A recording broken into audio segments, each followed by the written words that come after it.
value you can provide to an organization as an analyst is dependent on who your boss is. And it was a kind of weird situation where I joined without actually knowing who my boss was, but we have a fantastic ownership group that, just really I trusted to build out sort of a vision of a successful organization, a diverse organization. And that was what was really appealing. But so when I joined, no GM, no players, no arena. Yeah.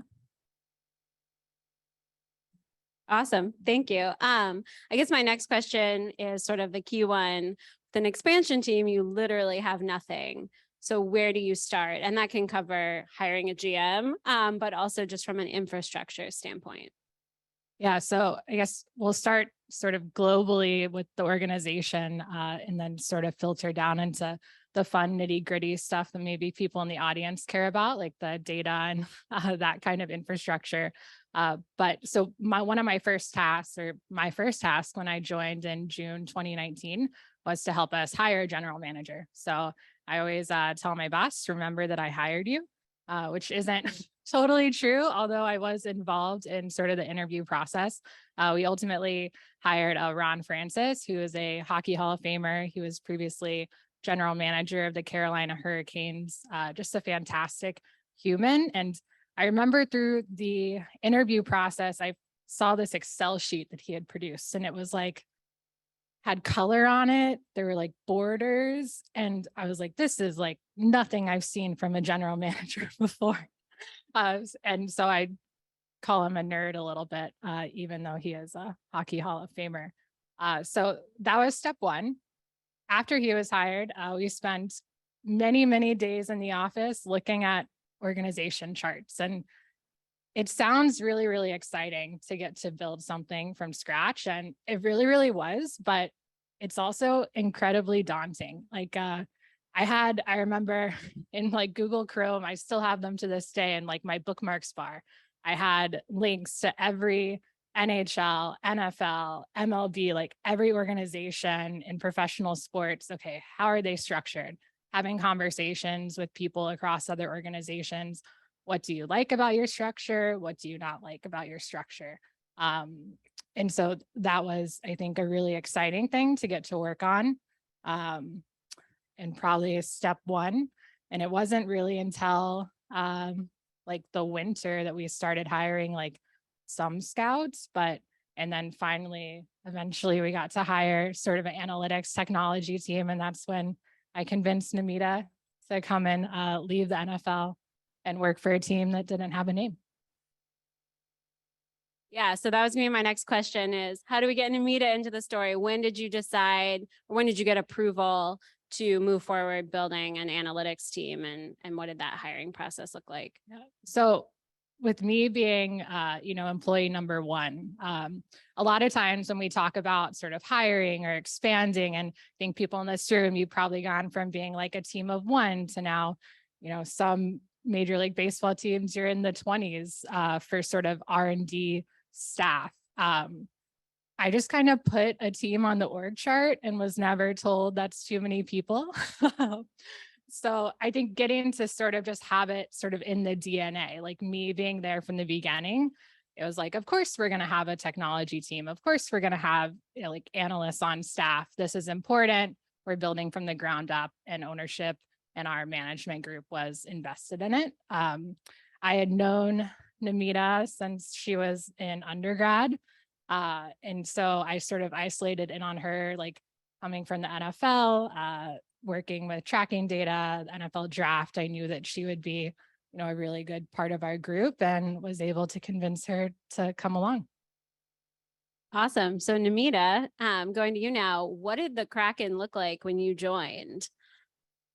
Yeah, so NHL Seattle was just, again, a concept, really. I think I got like one quarter zip that just says NHL Seattle on it. I'm keeping it in the hopes that it'll be worth a lot of money someday. We'll see. But yeah, and it was really like, there were a few people hired before me, but it was a lot of just like, what are we going to do? And like, we can't assume that anything is done for us. Like if we want to do something, we have to do it. And it was definitely a departure from my experience at the Eagles, which, I was fortunate enough, like when I went there, like a lot of stuff was already built out in a way that I could jump in right away. But also on the flip side, like, when I came to the Eagles, like they didn't need me to tell them that going for it on fourth down sometimes is good. Like they knew that already versus like, coming in from the ground up, like we really had the opportunity to define like what was going to matter the most to us, what we really cared about researching like from a very fundamental level. But yeah, it was definitely an interesting and cool experience because like there was a lot of like sort of infrastructure stuff that I'd honestly as a data scientist like never thought about on like a deep fundamental level that I was then sort of seeing happen in real time. Can you compare a little about the infrastructure when you got there to what you were used to with the Eagles? Just like diving in more on like, did you have a database?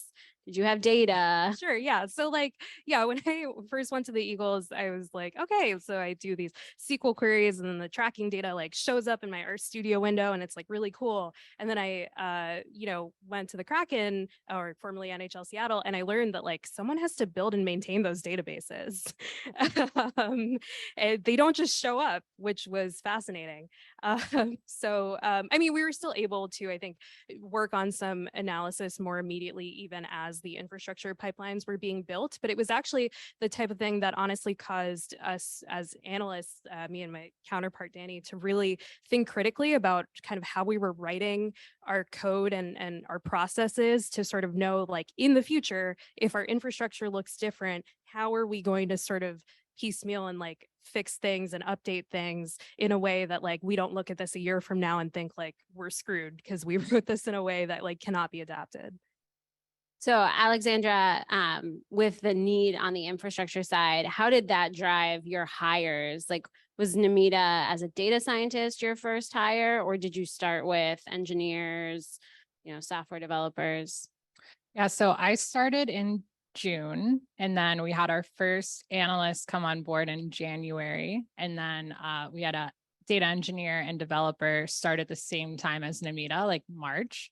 I think looking back on it, I probably wish that I had moved quicker on getting like data engineer developer. But what you also have to understand is that when you don't have a hockey team, the hockey team isn't making money. And so being very like strategic about timelines for, hiring things like scouts, analysts, right? It's not as though I could just walk in and say like, okay, I need everyone like right now. Because be like, you have 2 years until we pick players. Like, what are you going to be doing?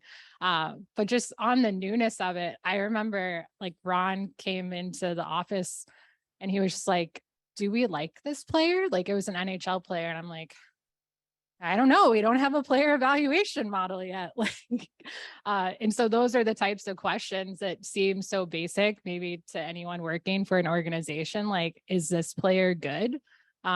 We had to figure that out and take sort of our experiences from other organizations and, come to conclusions.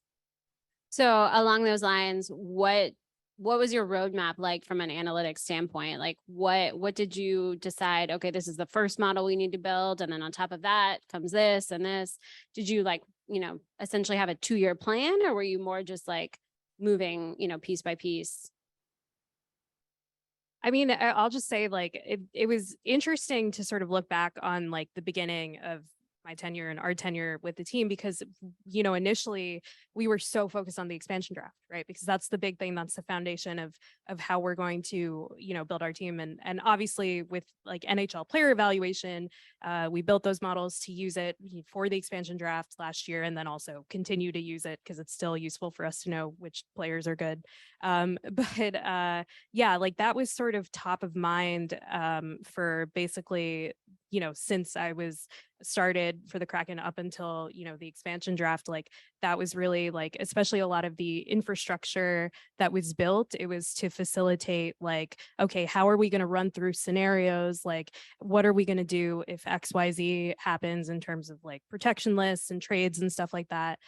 So I think that really motivated, like 90% of the first part of me working for the team. Although I will say, like, one of the things when I came in that like we just constantly I specifically love to remind people is like, actually, after we do the expansion draft, we also have to do our first ever amateur draft. So Those are just a couple days apart or Yeah. something. That's crazy. I don't remember a lot of that week, like, to be honest. But so in tandem with everything we were doing for expansion, we were also, trying to prep for the first amateur draft, trying to get systems in place and sort of marry the data with like scouting and all that good stuff. So, that was a lot of the first part. And then, as we hired coaches and figured out, what are we going to do for that piece of it as well, our responsibilities and our priorities kind of grew. But obviously, again, we were still able to build off of our preparation for those initial drafts. So before we get too far, and I have lots of questions about the drafts, but can one of you give an overview of how an expansion draft works? I'll take it. Okay. We were both joking. Like, I kind of went back and reread like an NHL.com article. Like, it was so long ago. It was like a year, even though we spent 2 years thinking about it. So basically, and this all comes on the heels of the Vegas Golden Knights joined as an expansion team in 2017. So the league sort of already went through this. I went through it as part of the Minnesota Wild on the other side. But essentially, from all 30 NHL teams that were not Vegas, we were allowed to select a player, but not just any player. So every team was allowed to protect either 8 skaters and 1 goalie, or 7 forwards, 3 defensemen, and 1 goalie. Young players were sort of exempt from the expansion sort of protection list, if you will. So if you were, 21, 22-year-old in the league, you're kind of off limits no matter what. So essentially we were faced with kind of which of a team's, 9th, 10th, 11th, in some cases, depending on sort of how young the players were on the team, you can get pretty far down in their depth chart sort of before a player was available to us for selection. The process was at like 4 p.m. one day, all the teams had to submit their sort of protection lists to the league. We received those lists at 7 a.m. the next day, and then basically had 72 hours to decide who we were going to select, speak with teams during that window to try to maybe broker a deal. Spoiler alert, we did not make any deals during that window. And yeah, just ultimately select sort of 30 players that some of then became part of the Seattle Kraken. When you say you could have brokered a deal, what type of deal could you have made? Yeah, so teams in 2017 with Vegas, they got nervous, right? I think we all know as analysts, as anyone sort of in ops staff, you sort of fall in love with your players, right? You tend to like your players more than any other team likes your players, for better or worse. And so what some teams would do is they'd say, hey, you know what? I really like my 8th forward. Like, I can't protect him, but I don't want to give him up. So I'm going to give you a 1st round pick so that you don't take him and you take this player instead. And so through that process, with teams kind of getting nervous, if you will, and wanting to protect their players, Vegas was able to accumulate kind of a lot of picks, maybe some younger players that weren't even supposed to be included on the protection list. They were able to kind of say, hey, we'll take this player as long as you give us this other asset. For our go round, teams were smarter, I guess, and sort of less willing. They kind of just said, you know what, just take the best player available. And that's how it went. Why do you think teams' strategy changed? Well, Vegas in their first season in the NHL went to the Stanley Cup final. So I do think that caused a lot of teams around the league to look at that and kind of be like, that shouldn't have happened. So that, certainly some teams, I think, adjusted accordingly. And yeah, kind of recognized that like the worst thing we could do to them is take who they viewed as their 8th best forward or their fourth best D-man or their backup goalie. And for, I think, the majority of teams, that was kind of an acceptable loss, and they weren't really willing to part with significant other assets to make that go away. So Alexandra, you actually worked for the Minnesota Wild during that expansion draft. So before we get into it from the Kraken standpoint, I'm curious what it was like to be on that side of it. What was your process? Did you just like rank the asset values of your players and protect the top X? Or are there more considerations that go into it? Yeah, so I guess Minnesota was one of the teams that gave up an asset to protect a player. And I guess the part that I left out is that any player of the expansion rules, any player with a no movement clause, which in the NHL kind of means you can't trade them, you can't even really waive them, send them down to the minors. They had to be protected. Some teams are more generous with no movement clauses than others. And I think that's something else that changed from Vegas to our expansion draft. A lot of teams just didn't give them out because they didn't want to be stuck maybe having to protect a player that they didn't want to. So we had, I think, like 4 no movement clause sort of players in Minnesota. And when we were staring at kind of who we knew Vegas was going to take, we decided to cut a deal. And, it turned out the player that we gave them to cut the deal, like ended up scoring a lot of goals for them and helping them get to the final.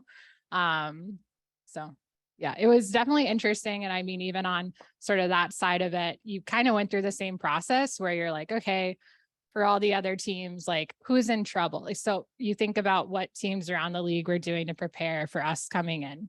They were saying, well, Team X doesn't even have 7 forwards that maybe they really need to be worried about protecting. So if I have 8 forwards that are good, maybe I'm going to trade a forward to another team. So instead of Seattle taking my like good player, I can trade this player and get an asset.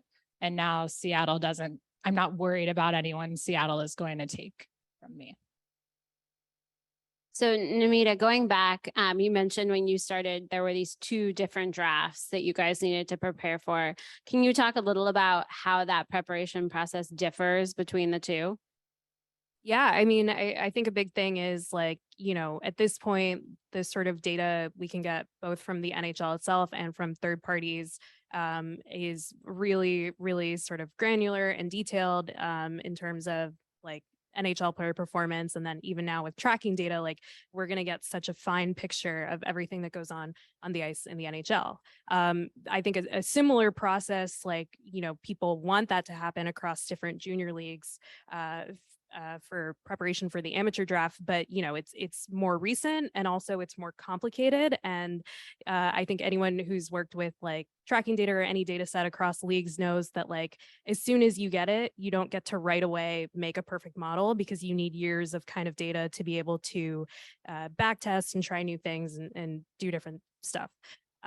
So with the amateur draft, also, I think what's really unique about the NHL is like the sheer number of leagues that we draft from. So anywhere from like the Canadian junior leagues to US high school and college to pro leagues in Europe. So there's so many different contexts and scenarios that like a 17 or 18-year-old can play in before they get drafted to the NHL. So all of that is to say that I think it requires a level of creativity in the face of either worse or more inconsistent data. And also really understanding like how we can build sort of data-driven tools to pair with what our amateur scouts are seeing. Because, that's always a big investment for any NHL team is to have scouts who are all over the world and seeing all these players. And so we're trying to figure out on some level, like, how can we pair with them? How can we help them and sort of make these decisions? Because, it's all part of the puzzle, as people like to say, but I think certainly on the amateur side, you need a lot of people to kind of work together on that. Yeah, so you make a really good point about infrastructure that we didn't cover earlier. Like, I come from baseball. We have years worth of data. If I was starting an expansion team, some of those data sets I would be able to get historically from MLB, but some of them, unless other teams were willing to trade them to me for nothing, like I wouldn't have. Did you have that problem? Yeah, I certainly think like coming from an established team where like if they if the team that you're working for has been around for a while and also been pretty decent about documentation, chances are they have like years of like scout grades on everyone. And you can kind of look at that and be like, oh, that's fun for me to play with. But obviously, we didn't have that situation with everyone coming in brand new for Seattle. So again, it just required, I think, creativity and also the foresight to kind of think like, oh, we wish we had, 10 years worth of like scout grades or whatever else going back. Let's make sure that we operate in such a way that we're documenting all these things that like 10 years from now, everyone's going to be like, man, that was great that they did that. Did you consider like trading a draft pick for some historical data?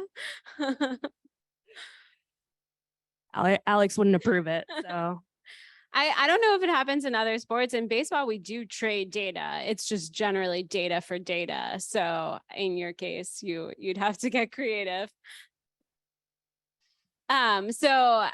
Going back to the expansion draft and just preparation for that, one thing I'm interested in baseball, or probably most sports, like your bread and butter of an R&D department is a projection system.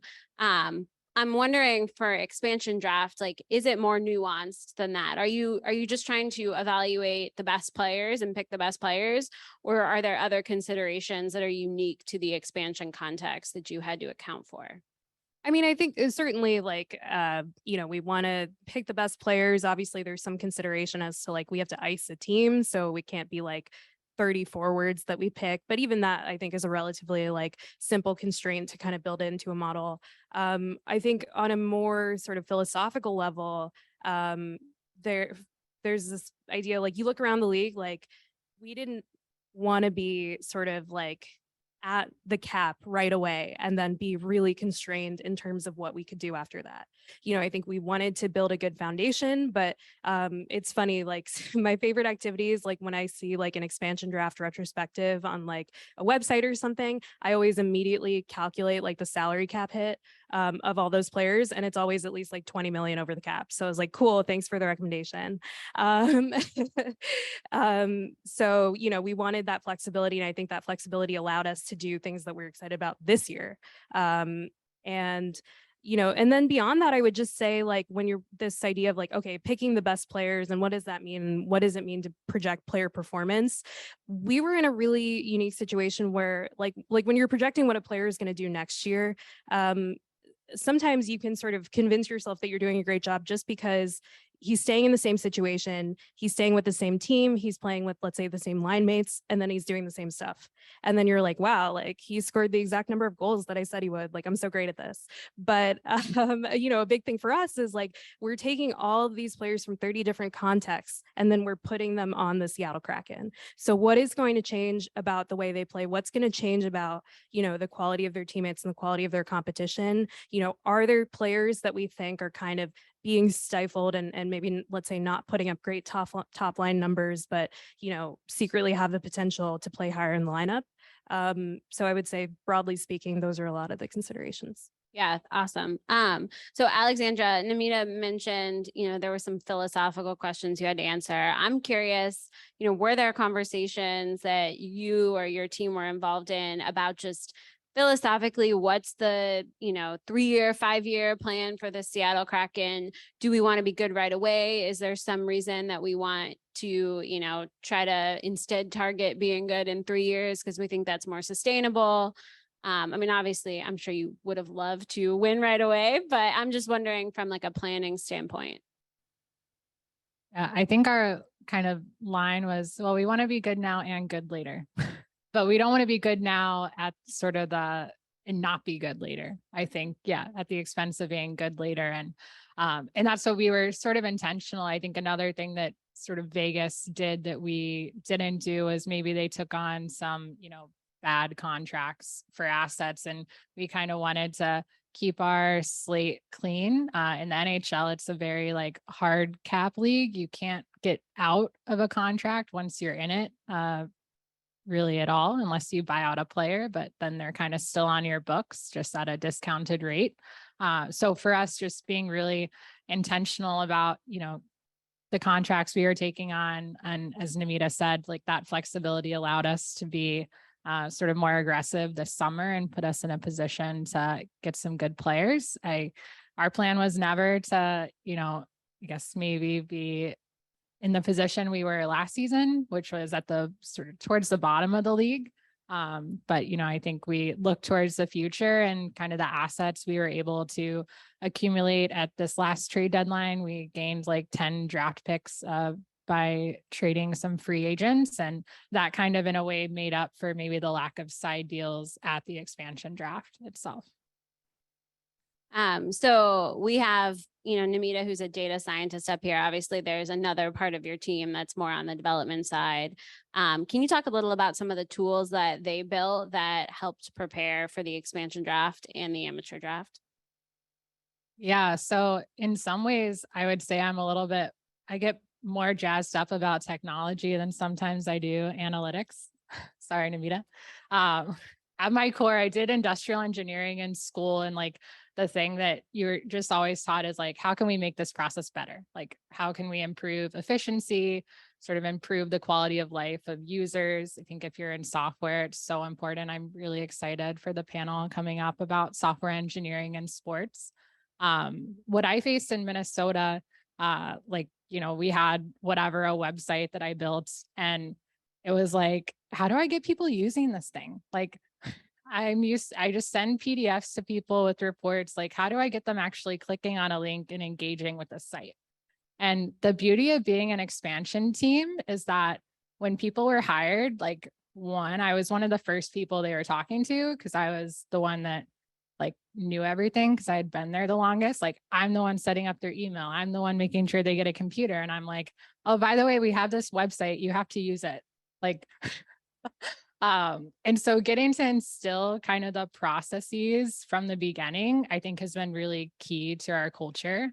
When we talk about the expansion draft, we had an expansion draft tool that everyone in our organization is doing hundreds of expansion drafts. And, we're running simulations on the back. Okay, this is the protected list. What do we do? What does our team look like? Do we fit in under the cap?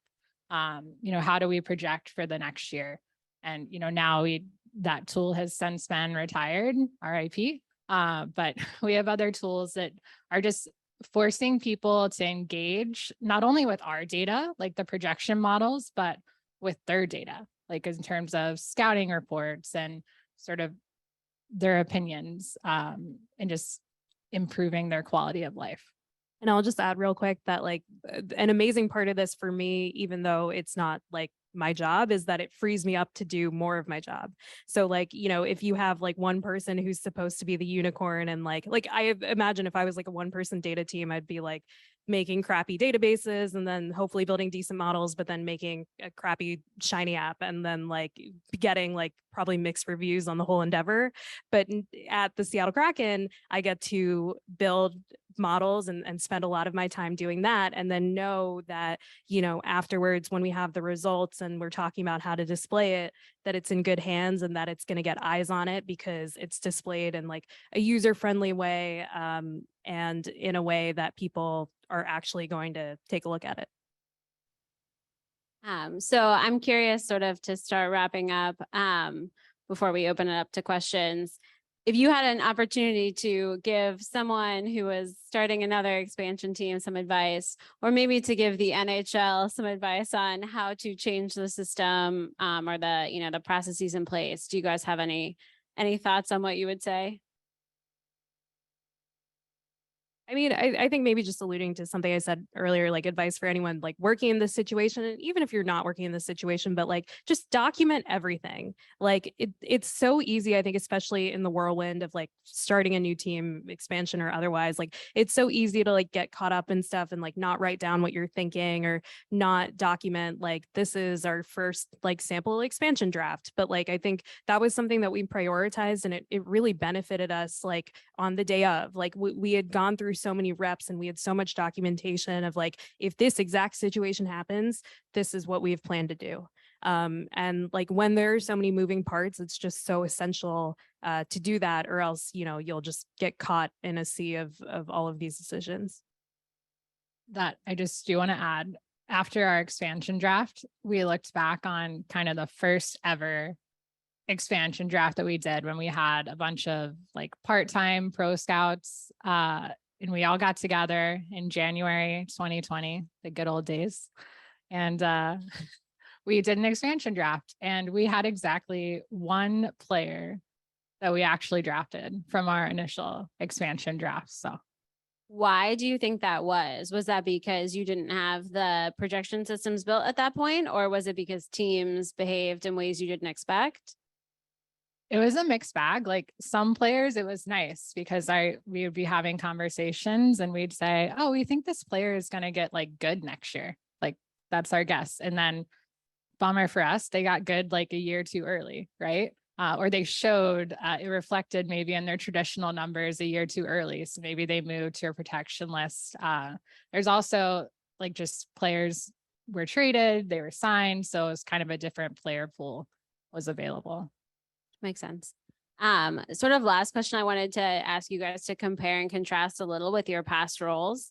So starting with you, Alexandra, in hockey, what are some things that you did differently at the Kraken? I mean, you sort of were involved with building a pretty small department up from, the ground in Minnesota. Like, what was different? What did you learn? What did you do differently? I think just I was older this time around. Not that I was younger, but I look back and I was 24, 25 maybe when I started at the Wild, and like it was my first time ever working in sports. I was just like so happy to be there, which is a great attitude to have, but I wasn't as confident maybe in like my intuition or sort of my decision making. And then coming to sort of the Kraken, feeling like a little bit of a veteran, just being, I think, more confident in kind of the way that I speak with others in our department. Did your team have a different relationship with upper management at Minnesota versus Seattle? I would say like we were like, I feel like we accomplished a lot in Minnesota and definitely felt listened to. We were a team of two, and technically I was like the data engineer, developer, and an analyst, which I am happy that now those are like 4 different people at our team. Yeah. So Namita, you have a different experience coming from a totally different sport. Can you talk a little about the differences between the NFL, the NHL? Yeah, I mean, I think the biggest thing that came up for me, maybe logistically, was just again, like when my first job was into a more experience or more long tenured data team. They had already done kind of like the low hanging fruit. So there was more like, oh, me being like, oh, this might be interesting with the tracking. Let me spend a month like just exploring this and see what happens. Versus like in Seattle, I think I've learned to, really, really try to figure out like what's the absolute best use of my time this week in terms of what is really going to help us in the short and long term. Because like you can't take anything for granted. I think it just more broadly in terms of like comparing working in football versus working in hockey. I mean, there are plenty of obvious differences. I think the ones that were especially salient to me had to do with the draft. So the NHL draft, you're drafting 18-year-olds, and actually a lot of the time you're kind of waiting a few years for them to even possibly play for your team, from, as I mentioned before, all of these different contexts around the world. Whereas in the NFL, it's funny because I remember my like public NHL draft research and trying to like figure out what applied to the NFL when I initially worked there. And a lot of in the NHL, you can kind of get away with being like, don't worry about, what position they play, because they'll come up in 3 years anyway, and you don't know what position you need by then. And then in the NFL, it's like, no, they're playing tomorrow. Like you need to figure out how this is going to fit in with our 53-man roster. So, and they're, older and kind of, as I said, able to come in right away. So the sort of optimization function is a bit different there. So, yeah. How about just buy-in for analytics in the 2 leagues? Do you have any insight into how that compares? I mean, I think like what is happening that's very similar, and I'll say hockey is maybe a few years delayed on the time scale, but I see similar trends is like with the introduction of tracking data from the league, it's causing more teams to think critically about like, okay, this seems like it can be a huge value add for us. Like we should invest in hiring people who can work with this. And then we were actually kind of joking with people from other NHL teams earlier that it's like you get hired for that purpose, and then they realize realize like, oh, wait, there's actually a bunch of other stuff we want you to do too. So I think, but that is like a catalyst for a lot of it. And I think that's something that we've already seen for a few years in the NFL and then now in the NHL as well. Awesome. Well, thank you both. I think we have a little bit of time for questions. Can I shout out something real fast? Yeah, please do. We are hiring. No formal job postings up as of this moment, but a developer and a data engineer to build out our software development group. So come chat with me if that is you. Do we have running? Hello there. So in addition to the obvious on the performance assessments and the, staying within the salary cap, was there any way that you could quantify leadership qualities or cultural fit for players that you were targeting?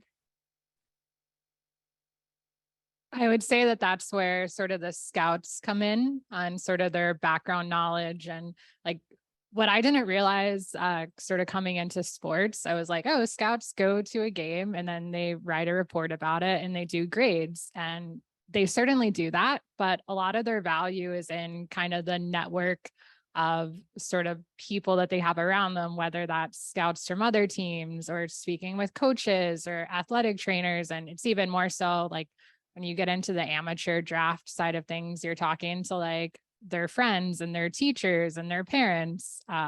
So I think while we weren't placing numbers on it, it was certainly really important to us that we were building sort of a locker room culture and establishing kind of the culture of what it means to be a Seattle Kraken in the right way.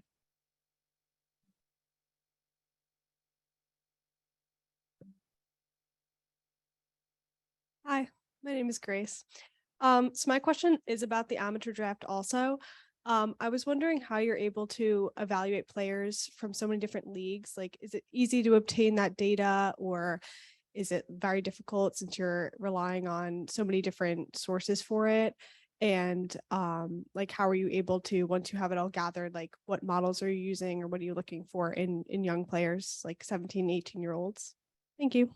Yeah, I mean, it's a great question. It's one I think about literally every day of my life. I'll say, in a broad sense, like kind of a lot of what you're looking at with sort of, again, the varying data availability and stuff is really trying to nail down this idea of like, if a guy is the best player on his CHL team, so Canadian junior hockey, versus like if a guy is, let's say, playing in the KHL or SHL, so a pro European league, and let's say he's a fourth liner or third liner, how do we sort of view it's hard to compare those directly, but like we can at least try to look to, let's say, past prospects and see like what pathways have led to success and try to be, as detailed as we can. And then also, I think, try to kind of navigate and focus in on like, these are the comparisons that we really want the scouts to talk about. Right. So I think one of the big functions of my job is actually not even to just make this sort of perfect draft list, but it's just kind of to say like, oh, hey, here's a guy that I noticed doesn't have any reports on him, but through the numbers seems like he might be promising. Like, can you check out his next game? And like, that's a conversation that we have so often to just make sure that no one slips through the cracks. So I think, the combination of all of that kind of makes sure that, we can help as much as we can in all stages of it. Hello. My question is, so obviously expansion drafts aren't super common, right? Like you said, you guys got to kind of, or at least Alexandra, you were in the league when the Las Vegas one happened. What do you think has helped you prepare the most for like working in this role during this time?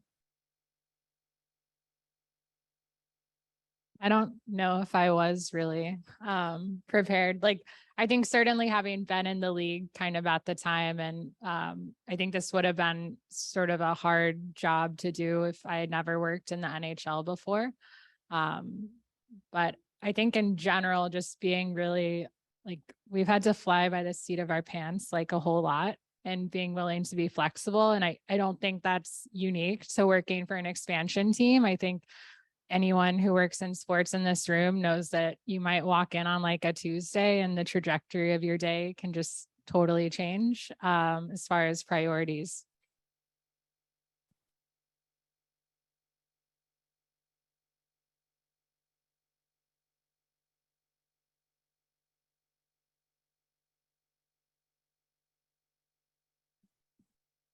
Hi, I'm Erica. This might be a very, very niche hockey question. But I was wondering how you took into account injuries when picking for the expansion draft, because I know there were a lot of very prominent players left unprotected due to injuries, and like how you thought to use data to project outwards whether or not they'd bounce back. I'll take this one as well, but the NHL doesn't require teams to do any sort of injury reporting publicly or to other teams. So I believe that that's different in many of the other major sports. So just what we were able to do kind of during that 72-hour window when we sort of had everyone's protection list and then we're making our selections is we were permitted to request the sort of medical records of any player that was unprotected and we may select. So that's something that I don't have a medical degree, but we had people that do have medical degrees sort of looking into any points of concern and making sure that we felt comfortable there.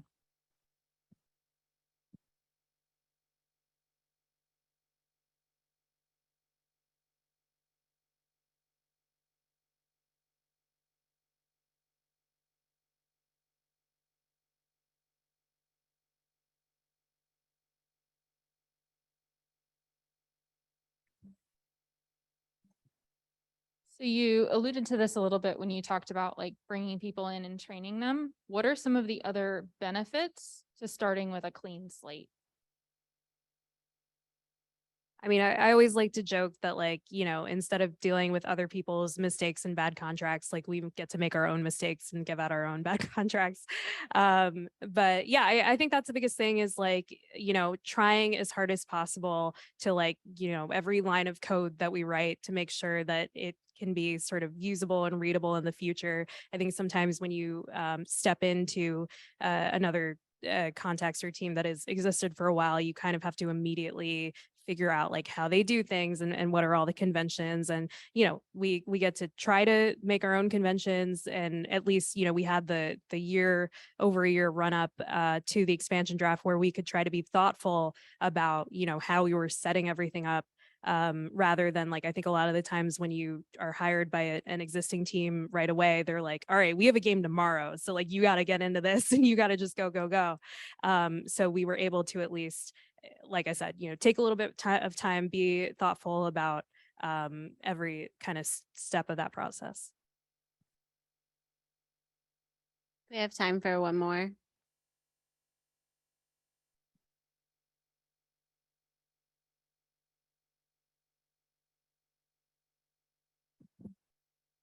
So my question is more along the lines of the mental side of the game and, you know, especially since you're drafting younger kids, how potentially you're maybe taking into account that side of the game. And if so, if there's maybe a way to quantify it, since a lot of it, you know, we're talking about data here. So is there a way to quantify the mental side of the game and to take that into account with these younger players when you're drafting them? Yeah, so when we are talking about drafting a player, we and many other teams sort of you work with she's not fully on our staff, but sort of a mental consultant. Butchered that title there. But so it's certainly something that we take into consideration, especially given like a lot of times in the amateur draft, you're taking some like 17-year-old who lives in the middle of nowhere, Canada, and they're going to get like $50 million one day. So maybe, but like, I think that's a big sort of life change and it takes a whole lot to be a professional athlete. And, you know, we're investing in these kids and players. And so making sure that we're making a solid investment, we certainly look into that side of the game. Thank you both. And thanks for all the questions.